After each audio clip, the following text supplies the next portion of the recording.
Hello and welcome to the DH Effect. I'm Hillary and my co-host Sonia is joining from a little different space today.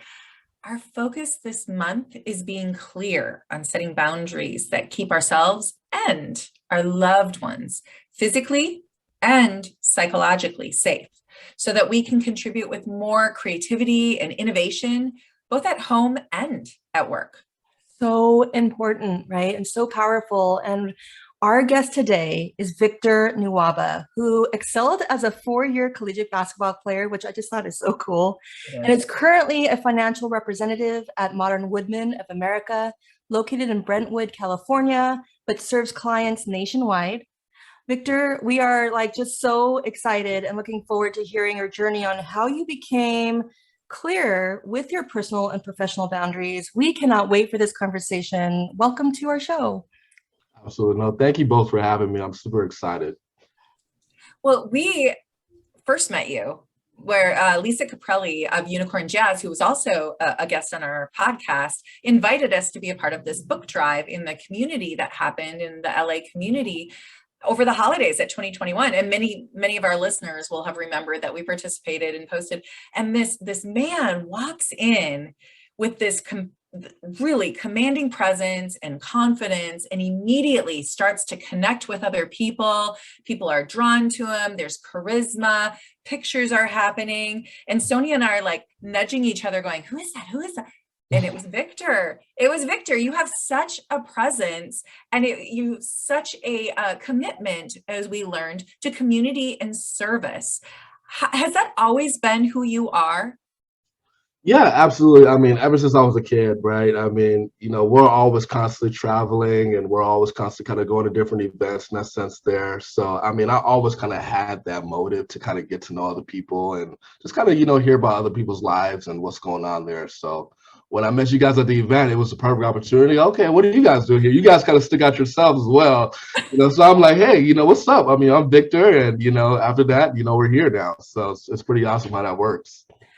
I think one of the things about boundary work is that sense of confidence. It's the posture is a little bit higher. Even though you exuded this beautiful, confident human being, there is a sense of humility and welcomeness. It was easy to approach you. What we're really curious is, the boundary work. How did you learn about your personal boundaries, and how did that change over time? I know that's a big question, but let's just plant the seeds there and see where it goes. Yeah, for me, it really started when I was young. I mean, I grew up in a family of eight, for one. So when you grow up with so many siblings like I did, I mean, you just naturally create boundaries, at a young age without even knowing, right? So my first ever boundary was really kind of asking for a alone time every so often. And even if that meant, hiding in my grandmother's room or going inside the garage, creating little cubbies for myself, I always kind of had that natural instinct to kind of just get some, space, for myself. So as I kind of got older, it's become a lot easier expressing to others outright, what my boundaries are. Much of that's because I can identify what I need, as boundaries, whereas a kid, I didn't really know, what that was. Oh.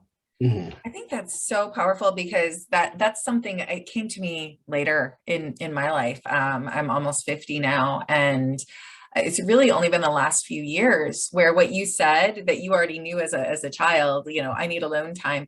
I'm just now learning, okay, sinking into myself, something feels unsettled. What do I need? I need to go for a hike. I need something that fills me up and allows me to show up as how I want to. I think that's an important thing to talk about with boundaries, because boundaries aren't about other people, right, Whittier? I mean, they really are about the guardrails for ourselves and how we're going to show up. It's our call to action, and then making sure that the people around us are adhering to those as well and giving us that.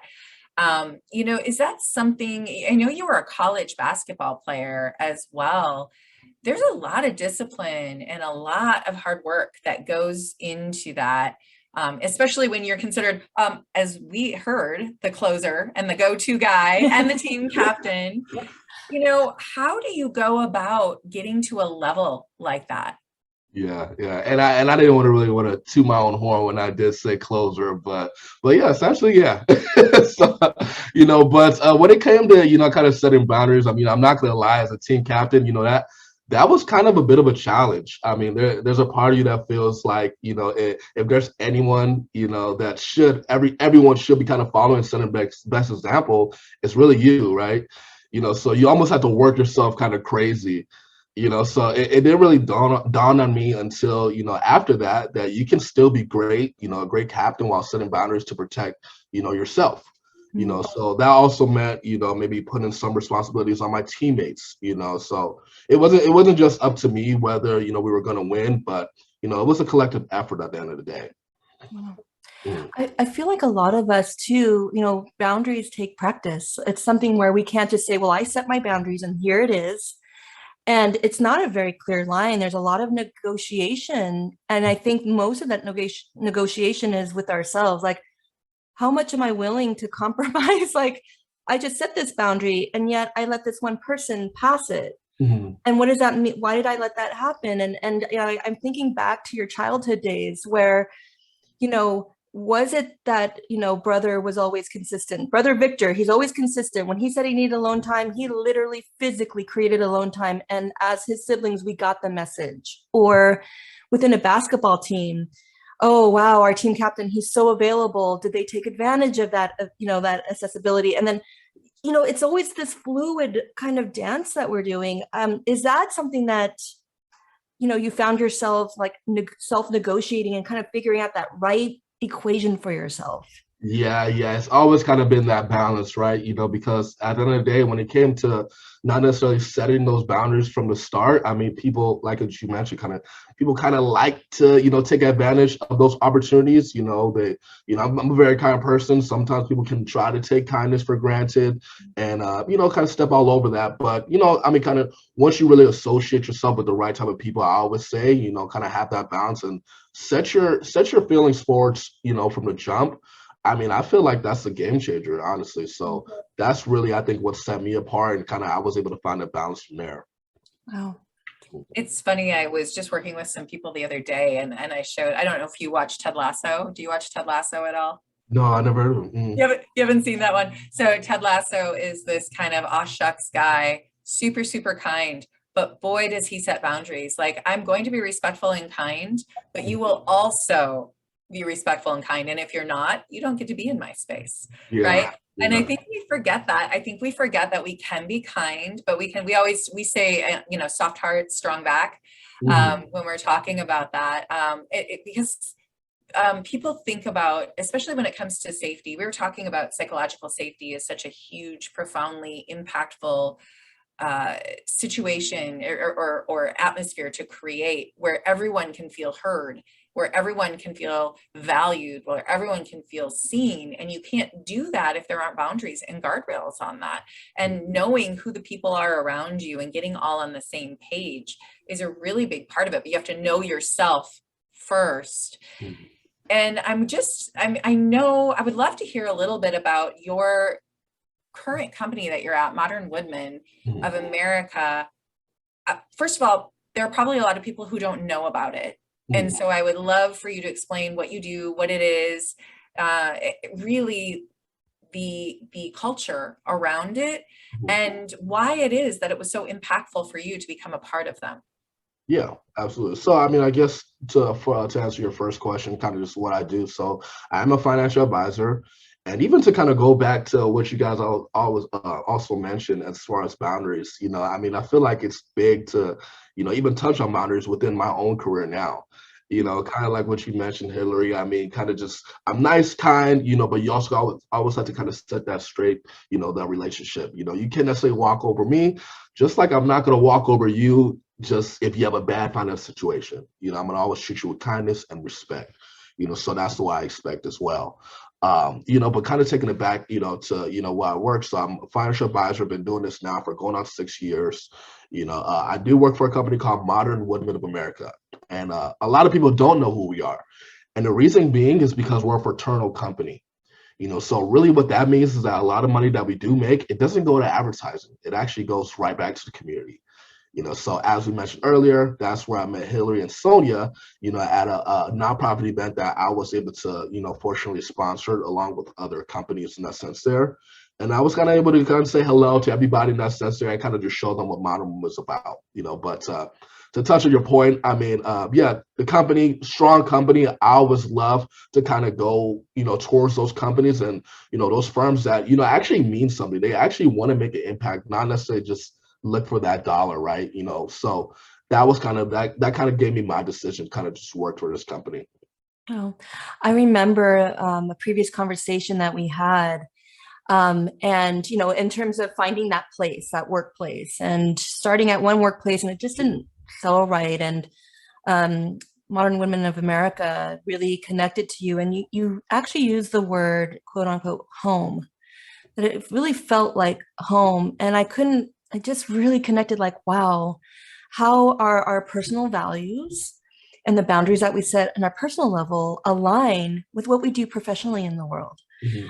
And it just seemed for you that there was such clarity in that. And it was so beautiful to hear the mission of this company, and that community and unity was really such a foundational like mission. Mhm. Um, and is that something that you knew right away? Like, I know my personal values, it's coming from my home and I shall seek that. Like, or did it just kind of land and you're like, oh, this is what I call home? Yeah. So it's the second one, absolutely. I mean, when I actually got the interview, I didn't really know. First of all, I didn't know about the company, Modern Woodmen, and I had a finance background, I graduated college with a finance degree and everything of that nature. So I'm looking at all these different firms, and Modern Woodmen was kind of just a random one, kind of just, like a feathers, a stack of needles, or that whatever the terminology is, right? So I'm just like, okay, what's this, So as I got to the interview, they kind of let me know, hey, we live off three pillars, here in the company. It's faith, family, and fraternal. Kind of like what you mentioned, with the unity and, that community outreach. So honestly, I always looked at myself as somebody that wanted to give back always. I still give back to this day, even outside of Modern Woodmen. But, coming to an organization that just does that naturally, and it's honestly, it was perfect, and obviously, especially when it comes to the financial side, we're a strong company as well. We have nearly 800,000 members, $18 billion in assets. So the strong company was strong. That was everything was there. Now was just missing that little piece, and that's what kind of the fraternalism brought. Mhm. What I love about this is you're also opening up a discussion that I think is really important right now for whether it's young people or whether it's, I mean, we have the great resignation going on or the great talent migration or whatever you want to call it at the moment. Basically, what I think it was, everybody got dropped into the middle of the pandemic and went, hey, maybe something more matters to me than working myself to death. And so I do think that number one, I love those pillars, faith, family, and fraternity, right? So I think getting right and knowing with, okay, wait, what are my most important things in my life? And then when you are interviewing for a job, ask those questions. Right. Is this a job, whether you ask them out loud or not, is this a job where my family will be able to come first? Or will they expect me to, my husband had a job years ago where we had a huge family crisis and he got taken off it was bad. My son was burned really severely and we were in ICU for a month. And the company was this huge company and they're like, oh, well, and he got taken off of a position and just sort of set by the wayside because he had taken that time off. And it was super serious, no support there at all for the family. So it's like we are in the driver's seat right now as employees to seek out, can I bring my whole self to work? Can I fully be who I am in this environment? And are the people around me, because you become the average of who you're with, right? So I'm guessing in your fraternity, you look around and you're like, these are men Mhm. that I admire. These are men that lift me. These are men that I want to be like, and that I think I can contribute to who they are. Absolutely, absolutely, and then you're absolutely right. I mean, and even to even take it a step further, I mean, I think where I kind of came from, honestly, was kind of from my background. I mean, I attribute it to a lot to my role models, especially those in my firm, but not only that, but also my family. My mom, she's a nurse who helps deliver babies, and she absolutely loves her job and the joy that she gets from, helping mothers in labor. And even my grandmother, God rest her soul, was the most kindest woman ever, raised me as a kid, and just was there the whole way. And lastly, even my grandfather, who was a teacher, back home in Nigeria, and he was praised by his students, for his commitment to them. So I think I just wanted to kind of emulate them, or something similar. I think that's kind of where, that came from, my try for this. Oh my gosh, I'm so grateful. Like, one of the work that we do is to truly see ourselves and to truly see others at their core, not what they do, but who they are. Mhm. And what you just acknowledged, which gives me chills and maybe, is that you acknowledge your family, the core where you truly see them as they are and how they have impacted you. And that this is the role model of the DH effect, honestly. It's the decided heart effect. I just want to remind everyone, decided heart is that, we live in our every experience that we have, and especially the tough ones, especially the hard ones, we can elevate and say, well, how can I grow? What is the opportunity within this experience? Who can I anchor to? Is it my grandparents? They taught me things. They taught me these virtues, and not that we are the virtues and we have these people that influence who we are. But then there's the effect part, because if we can consistently live with a decided heart, then we make an impact. Mhm. And Victor, we've seen you as a child hiding in your cubby and closets and garages and and and now reflecting back as this adult who is truly emulating what it is to find unity, to build unity, to be part of community, to acknowledge those who have raised you up. And I am just so inspired by that. Thank you so much. Absolutely. Wow. Can you tell us about so I'm fascinated by this idea of the fraternalism, right? Like, can you describe more about that, please? Yeah, so fraternalism. So, like I mentioned, so within our company, we actually gave over $20 million supporting fraternal expenditures, and they could vary. I'm sure you guys might have seen GoFundMe accounts, from passings in the family and things of that nature. We could come in, for example, we could come in as a fraternal company and say, hey, we would like to match those funds that you guys are raising. Now, we have a certain cap, but, that just kind of shows the impact that we're trying to do. But it doesn't necessarily have to mean, exactly monetary, funds that we're giving back to community. It could be service projects, things I love to do. Let's say, for example, beach cleanups, or just kind of maybe lunch and learns, kind of going into communities like nonprofits or even businesses and just say, hey, we would like to kind of teach, financial literacy. I, for example, always like to go into schools and kind of help out the kids. So I've done several of those, Palmdale and in the city of LA. So things like that, just kind of giving our time, to the community, not necessarily just for money, but just, honestly, just to give back. That's the true meaning of fraternalism. My heart is just so full. I was a teacher first. Really?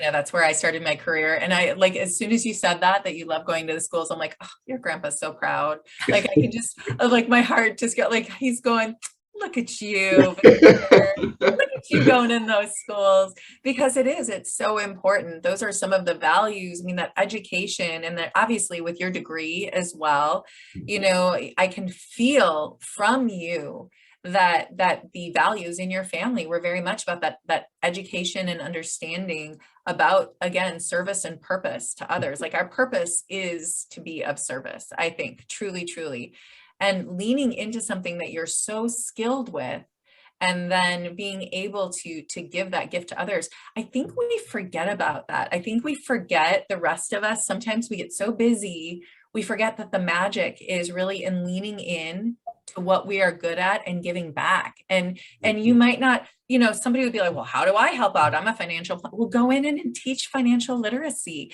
give back. I mean, I love the fact that I could come to you as a client and know that not only are you helping me with my money, but being a part of that is giving back to the community as well. Exactly. Mm-hmm. It's so magic. I mean, I really, truly, like, I just want to, y'all, can we just absorb some of this awesomeness? Yeah, I'm absorbing it. And for me, it was just, a sense of fulfillment. I mean, right? I mean, just being able to kind of go into school and I always looked up to people that went into the school on, I don't know, like just say for career day or whatever the case may be. I remember always looking up to those guys. And, now being in a position where, I found my career, I'm having my career, it's, I kind of just want to share that with others, right? So, that honestly it helped me do that. I would love to put that out there as a call to action for others too, because it is so overwhelming to be a kid. It is so overwhelming, especially those college age and high schoolers, but even younger, to see what they can be and to see themselves in someone else is so, so important. And so taking the time to go in and to talk to them in your community.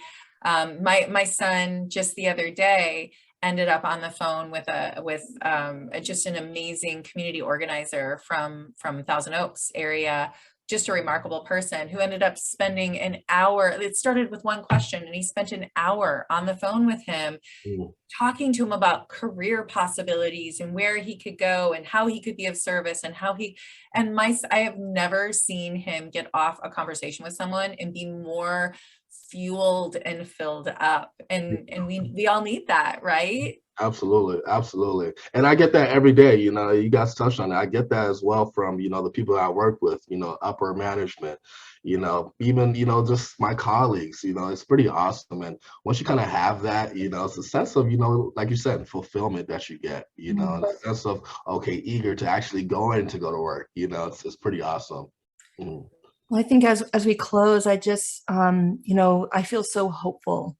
I think a lot of young people and even like the adults, the job market and being a professional and being adult is intimidating and scary. And what you model, Victor and Modern Woodmen of America, is that there is a place of belonging.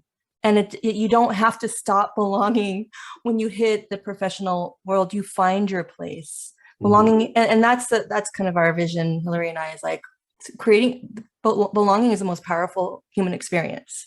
That's what elevates us. That's what creates a better society. And you today, this conversation representing Modern Women of America just tells us that this is real, folks. This is possible. Before we let you go, can you please let others know how can they find you? Yeah, absolutely. So as you guys mentioned in the beginning, my office is located in Brentwood, California, kind of near UCLA area. But you can find me on Instagram, Victor Nwaba Financial. So Victor and Nwaba, Nwaba. And then my LinkedIn as well, Victor Nwaba. So yeah, feel free to kind of reach out to me there, and I'll love to connect. Any last thoughts that you want to leave our listeners with? Well, I just want to say this is an amazing podcast, for one. I don't do podcasts as often. So, thank you so much, both of you guys, for inviting me. This has been great. I would say, to my point, go out there and do whatever, somebody, and not necessarily whatever somebody asks you, but just kind of just do what makes you uncomfortable. It doesn't necessarily matter. At the end of the day, it's going to turn out great, just like this right here, so do something outside your comfort zone, I would say. I love that. Take a risk. Well, thank you so much, Victor, for joining us. It has been an honor, a pleasure, and we knew you were going to have some great insight, and you certainly did. So we appreciate you and your role modeling for all of us. And thank you to our listeners, too, for joining us for another episode of The DH Effect. Please be sure to follow us on all our social media platforms and subscribe on your favorite platform or YouTube so that you never miss an episode like this one. And you can make sure you check out our website, thedheffect.com, for more great opportunities for us to really help you develop these clear personal and professional boundaries. And until next time, Sonia. May you have the courage to live with a decided heart. Thanks, everyone.